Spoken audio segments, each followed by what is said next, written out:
All eyes are on the crucial consultative meet on peace talks called by the Nagaland government tomorrow.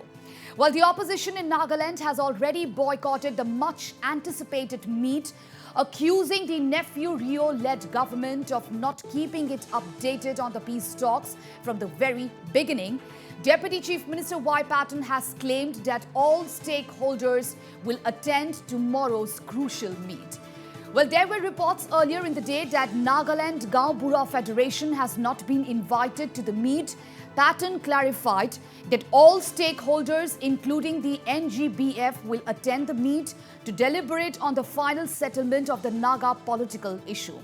And significantly, Patten said that during the meet, appeal will be made to the NSCN-IM, NNPGs and all civil society organizations to unite, since the government of India has made it clear that there can only be one settlement.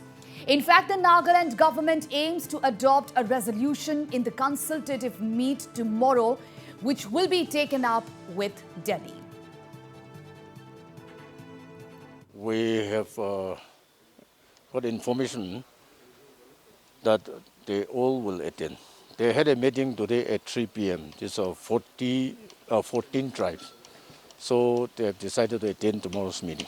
The main issue tomorrow we're going to discuss is our Naga political settlement. And we will appeal to our civil societies and this 7 NNPG group and IM group to be, they should come one, and we should, because government of India, they are very firm that there will be only one settlement.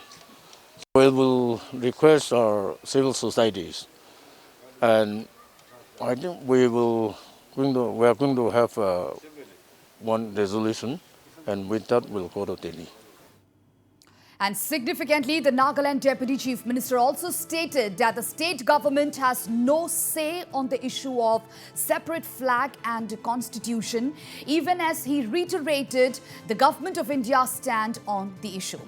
Patten also lauded the role of NEDA convener and Assam Minister Himanta Biswa Sharma in the Naga peace talks of late. During our discussion with our Home Minister, Himanta Biswa is also very serious. He told our central leaders that once Naga political issue is settled, the entire Northeast problem will be subsided. That's what he requested our central leaders.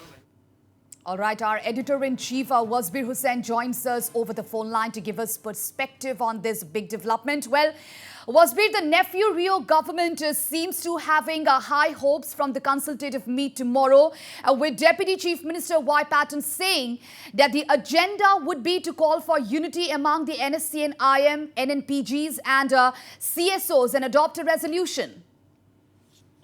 Well, Pooja, this is one fact that I have been stating several times now, because there can be only one Naga peace accord, and it has to have the signatures of all the major stakeholders. In this case, it will be ideal to have of the NSCN-IM as well as the 7 NNPG groups, if not some civil society organizations as well, like in some other accords, peace accords in the northeastern region. But now it has been made clear by Y. Patten, BJP leader and Deputy Chief Minister of Nagaland, that tomorrow's consultative meeting basically aims at giving a call, aim at facilitating and unity among the NSCN-IM and the 7 Naga political groups, which are united under the banner of Naga National Political Groups, or the NNPG. Because it is very clear that unless the NSCN-IM and the NNPGs unite as one entity,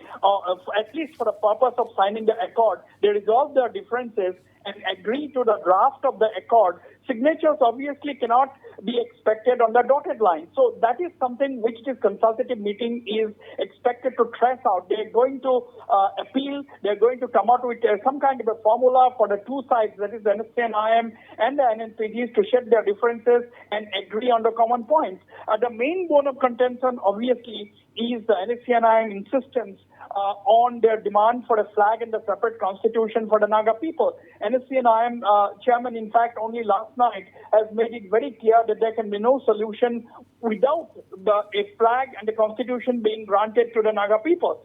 So this is something, that this particular demand has put the ball on the court of the central government. This is something which is not going to be that easy for the government to concede, because after the abrogation of Article 370, where Jammu and Kashmir was deprived of its separate flag and the constitution, the center will be in a tough. It will be tough for the center to actually concede this particular demand of the NSC and IM.